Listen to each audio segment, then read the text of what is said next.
Hello అందరికీ, ఈరోజు మన దేవీ నవరాత్రుల ప్రసాదాల వీడియోస్లో సెకండ్ డే. సో ఈరోజు నేను నిమ్మకాయ పులిహోర ఎలా చేయాలో చెప్తాను. సో నిమ్మకాయ పులిహోర చాలా ఈజీగా అండ్ క్విక్గా అయిపోయేలా చెప్తాను, అండ్ టేస్ట్ కూడా చాలా బాగుంటుంది. సో నా స్టైల్లో చెప్తానమాట.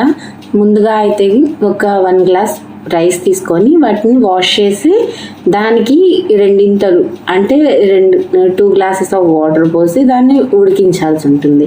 ఆ అన్నం ఎలా అంటే కొంచెం పొడిపొడిలాడుతూ ఉండాలి. ఇంకా అదే టైంలో మనం వేరే ప్యాన్ తీసుకొని అందులో కొంచెం ఆయిల్ వేసి, ఆయిల్ వేడెక్కిన తర్వాత వేరుశనగ గుళ్ళు వేసి కొంచెం సిమ్లో పెట్టి వేయించాల్సి ఉంటుంది.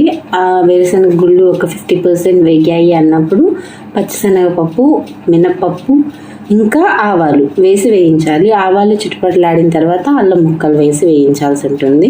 నేను స్పెషల్గా ఏ పులిహోర చేసినా అల్లం ముక్కలు కంపల్సరీ నాకైతే ఉండాలి. నాకు చాలా చాలా ఇష్టం, అండ్ టేస్ట్ కూడా చాలా బాగా అనిపిస్తుంది. ఈవెన్ ఇంగువ వేయకపోయినా కూడా నాకు అంత పెద్ద ఫీల్ అవ్వను, కానీ అల్లం ముక్కలకి చాలా పెద్ద ఫ్యాన్ని.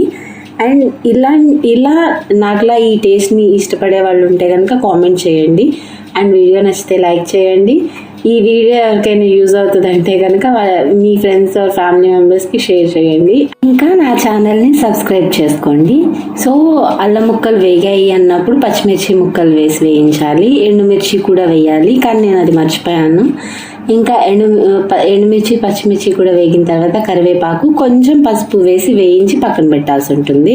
సో అన్నం ఉడికించాం కదా, దాన్ని ఒక గిన్నెలోకి తీసుకొని, పెద్ద గిన్నెలోకి, అందులో ఈ వేయించిన వేరుశనగ గుళ్ళు, ఇంకా సాల్ట్ వేసి, నిమ్మరసం, ఇంకా కొంచెం కొత్తిమీర కూడా వేసి కలిపి మనం అమ్మవారికి నైవేద్యంగా పెట్టడం.